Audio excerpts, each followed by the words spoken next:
Good to see you again. This is ninth lecture of physics chapter electricity. इस lecture में हम इस पूरे चैप्टर को एक बार शॉर्ट में रिवाइज करेंगे. तो फिर आइए लेट्स स्टार्ट रिवाइजिंग.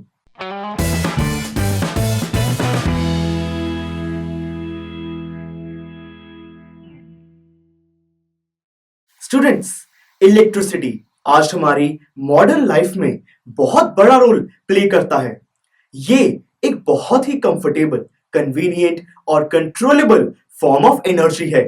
क्या आप जानते हैं कि जैसे फ्लोइंग वाटर में वाटर करंट होता है, मूविंग एयर में एयर करंट होता है, उसी तरीके से फ्लोइंग चार्ज में इलेक्ट्रिक करंट होता है.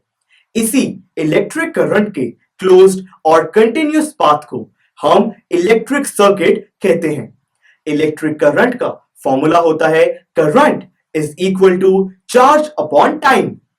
Yes sir. और इसकी एसआई यूनिट के हिसाब से 1 ampere is equal to 1 coulomb upon 1 second. Electric current में ये एबिलिटी होती है कि वो किसी भी बॉडी को चार्ज कर सकता है, और इसी एबिलिटी को हम इलेक्ट्रिक पोटेंशियल एनर्जी कहते हैं. एक इलेक्ट्रिक सर्किट में करंट तभी फ्लो करता है जब इलेक्ट्रिक प्रेशर में डिफरेंस होता है, और इसी प्रेशर डिफरेंस को हम पोटेंशियल डिफरेंस कहते हैं.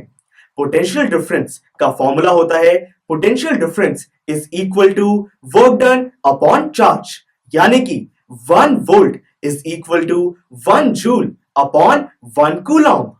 Yes sir. और फिर हमने इलेक्ट्रिक सर्किट में यूज होने वाले कुछ सिंबल्स को भी समझा था. ओम्स लॉ कहता है कि अगर एक कंडक्टर की फिजिकल कंडीशंस जैसे कि टेम्परेचर को अनचेंज रखा जाए तो उसमें जो पोटेंशियल डिफरेंस है वो करंट के डायरेक्टली प्रोपोर्शनल होगा.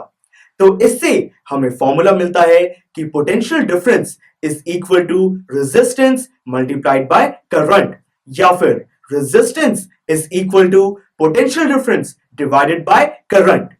और क्या आप जानते हैं कि जो रेजिस्टेंस है वो लेंथ के डायरेक्टली प्रोपोर्शनल होता है. जो रेजिस्टेंस है वो एरिया ऑफ क्रॉस सेक्शन के इनवर्सली प्रोपोर्शनल होता है. तो इससे हमें एक और फॉर्मूला मिला था, वो था कि resistance is equal to resistivity length upon area. Yes sir. इसमें रेजिस्टिविटी प्रोपोर्शनैलिटी कांस्टेंट होता है. एक इलेक्ट्रिक सर्किट में जब रेजिस्टर्स को एंड टू एंड ज्वाइन किया जाता है तो ऐसे में हम उस कॉम्बिनेशन को सीरीज कॉम्बिनेशन कहते हैं. ऐसे में total resistance is equal to R1 plus R2 plus R3 and so on. एक इलेक्ट्रिक सर्किट में जब रेजिस्टर्स का एक एंड एक पॉइंट से ज्वाइंट होता है और दूसरा एंड दूसरे पॉइंट से ज्वाइंट होता है तो ऐसे कॉम्बिनेशन को हम पैरेलल कॉम्बिनेशन कहते हैं.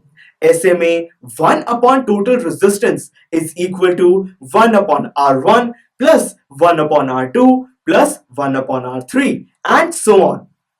Yes sir. सीरीज कॉम्बिनेशन में जो टोटल रेजिस्टेंस है वो किसी भी एक रेजिस्टर की रेजिस्टेंस से ज्यादा होगी, पर पैरेलल कॉम्बिनेशन में टोटल रेजिस्टेंस किसी भी एक रेजिस्टर से कम होगी.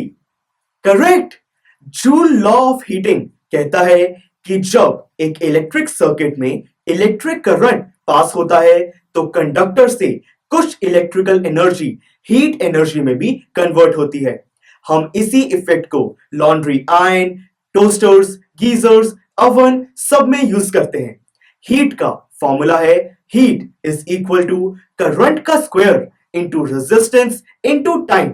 हम हीट को जूल्स में मेजर करते हैं. Yes sir. और इलेक्ट्रिकल फ्यूज में भी यही कॉन्सेप्ट यूज होता है. रेट ऑफ डूइंग वर्क को हम पावर कहते हैं. हम इसको rate of consumption of energy भी कहते हैं. इसका फॉर्मूला है power is equal to potential difference multiplied by current. Power को हम वाट में मेजर करते हैं. 1 किलोवाट आवर को हम 1 यूनिट भी कहते हैं. So here this chapter ends. Students, इस पूरे चैप्टर से हमें इलेक्ट्रिसिटी के पीछे जो फिजिक्स है वो समझ आने लगी है. अब जब आपके घर में जब भी इलेक्ट्रिसिटी बिल आएगा तो उसमें आपको यूनिट के बारे में पता होगा. तो ओवरऑल हमें डेली लाइफ में जो हम इलेक्ट्रिसिटी से डील करते हैं, हमें उसकी अब समझ आने लगी है। तो अगर आपको ये लेक्चर्स पसंद आए तो इनको प्लीज लाइक कीजिए और अपने फ्रेंड्स के साथ शेयर कीजिए। जैसे एक इलेक्ट्रिक सर्किट में इलेक्ट्रिकल एनर्जी होती है, उसी तरह हम ह्यूमंस में मसल एनर्जी होती है। तो उसको यूज कीजिए और इस वीडियो के नीचे एक रेड बटन होगा, सब्सक्राइब बटन, उसको जरूर प्रेस कीजिए। Click here to go to the playlist of this subject. Click here to go to the playlist of history subject. Click on the circle to subscribe so that you never miss an update from PU Stack. And don't forget to visit our website, that is pustack.com, for more awesome videos on various topics. All the best.